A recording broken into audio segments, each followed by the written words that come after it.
दिल्ली में कोरोना की जानलेवा रफ्तार जस की तस बनी हुई है। लगातार 5वें दिन राजधानी में 24 घंटे के अंदर 100 से ज्यादा लोगों की मौत हो गई है। प्रदूषण और सर्दियों की वजह से कोरोना के फैलने का खतरा बना हुआ है। नोएडा के बाद गाजियाबाद बॉर्डर पर भी दिल्ली से आने वालों की रैंडम टेस्टिंग की जा रही है।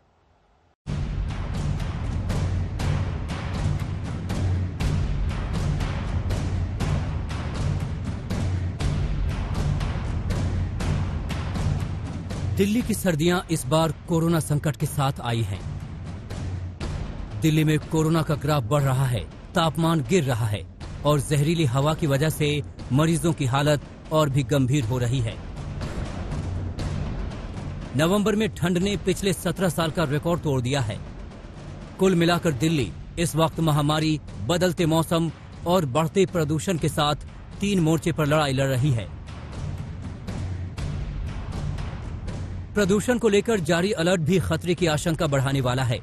25 नवंबर को दिल्ली में प्रदूषण गंभीर स्तर पर पहुंच सकता है। ये हालात कोरोना की चपेट में आए मरीजों के लिए घातक साबित हो रहे हैं। दिल्ली में पिछले 24 घंटे में 109 लोगों की मौत हुई है। एक दिन में 6,224 नए मामले सामने आए। दिल्ली में अब तक कोरोना के कुल मामले 5,40,000 को पार कर चुके हैं। दिल्ली में इस वक्त 38,000 से ज्यादा एक्टिव केस हैं। दिल्ली में कोरोना के बढ़ते मामलों को देखते हुए नोएडा और गुरुग्राम के बाद अब गाजियाबाद ने भी दिल्ली से आने वालों का रैंडम टेस्ट किए जाने का फैसला किया है। गाजियाबाद बॉर्डर पर स्वास्थ्य विभाग की टीम ने बूथ लगाया है, जहां शाम को दिल्ली से लौट रहे लोगों की टेस्टिंग हो रही है।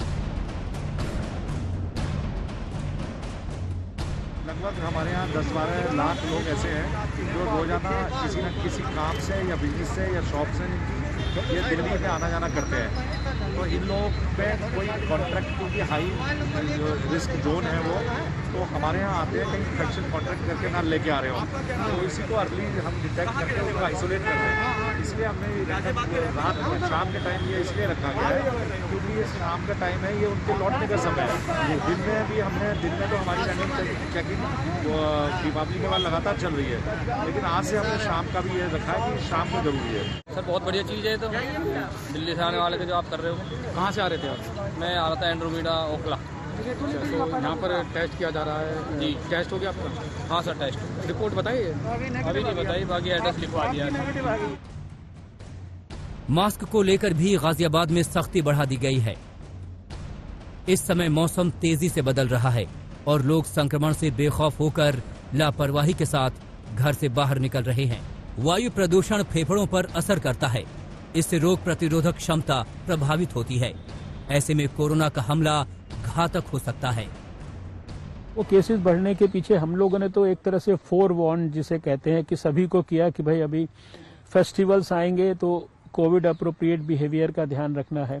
विंटर आएगा तो विंटर के अंदर भी इन सब बातों का ध्यान रखना है। विंटर में भी केसेस बढ़ते हैं। अक्टूबर, नवंबर, दिसंबर में सालों साल से हम देख रहे हैं कि ये दिल्ली और एनसीआर के इलाके में पॉल्यूशन जो है एक गहन समस्या बनी हुई है, जिसका एक जिसे कहते हैं बहुत अच्छे क्वालिटी का अभी तक पूरा कंप्लीट समाधान नहीं हुआ है। तो ये पॉल्यूशन भी जो है एग्रेवेट करने वाले फैक्टर्स हैं। जब ये सारे फैक्टर्स का हमें पता, जानकारों के मुताबिक सर्द मौसम की नमी में वायरस करीब 72 घंटे तक सक्रिय रह सकते हैं और जिस तरह से उत्तर भारत में सर्दी बढ़ रही है, उसके साथ साथ कोरोना के और फैलने का खतरा भी बढ़ गया है। गाजियाबाद से मैं गौर के साथ कुमार कोणाल, दिल्ली आज तक।